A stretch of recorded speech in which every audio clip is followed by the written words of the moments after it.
أطلق الإعلامي اللبناني توني خليفي مفاجأة من العيار الثقيل بفضحه علاقة زميله نيشان بالممثل المصري رامز جلال صاحب برنامج المقالب الشهيرة.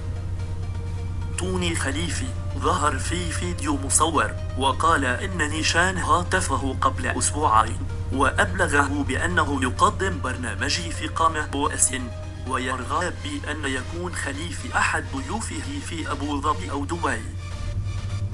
وقال خليفي إنه رحب بالفكرة واستفسر من نيشان عما إذا كان هناك مقابل مادي وأجابه بنعم، مضيفا أنه بعد إغلاق الهاتف تبادر إلى ذهنه أن هناك أمرا ما، وتابع بأن برنامج رامز جلال خطر على باله حينها، وبعد اتصاله ببؤس تبين عدم وجود أي برنامج يقدمه نيشان.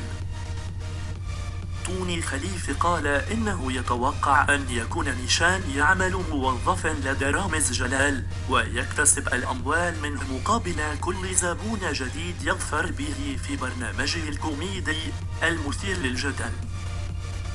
استنتاج خليفي بأن نيشان بات سمسارا لدى رامز جلال دفعه للقول أن علاقته به انتهت، متهما إياه بتفضيل الأموال على الصداقة.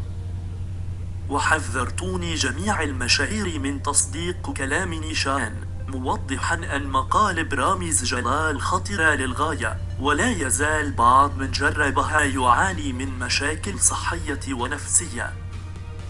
وتزامن فيديو توني خليفة مع تغريدة للفنانة لطيفة التونسية كشفت فيها عن المساعي التي يبذلها نيشان من أجل إيصالها إلى برنامج رامز جلال.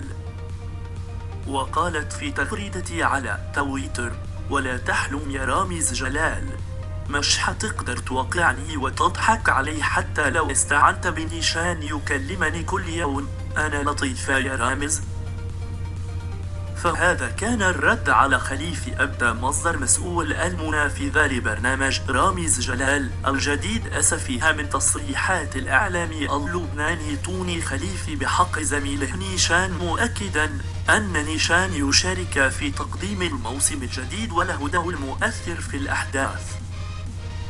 وأكد أن تصوير البرنامج سيستمر رغم أن الفيديو الذي أطلقه توني تسبب في اعتذار عدد كبير من الضيوف، كما وضع البعض الآخر في حرج كبير بعدما أبدى موافقته على التصوير، ولم يتضح بعد موقف نيشان من استكمال المهمة، لافتا إلى أن تصوير المقلب يتم بالتنسيق مع بعض النجوم الذين يعانون من أمراض حرصا على سلامتهم، ولكن بعض النجوم يتم الإيقاع بهم بصورة حقيقية. وأكد أن موقع التصوير يتغير من مدينة إلى أخرى للحفاظ على عنصر المفاجأة.